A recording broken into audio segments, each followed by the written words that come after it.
So parking करून hotel साईराजला मस्त चहा घेतली, एकदम गोड गोड गोड स्वीट चहा. इथून ट्रेक स्टार्ट होते आपला. डायरेक्ट पायथ्याशी गाड्या येतात. पार्किंग केली आहे, 20 रुपये तिकीट आहे पार्किंगचा.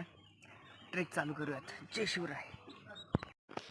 अशा प्रकारे अवघड वाट चढत अवघड रस्त्याने सावकाश या.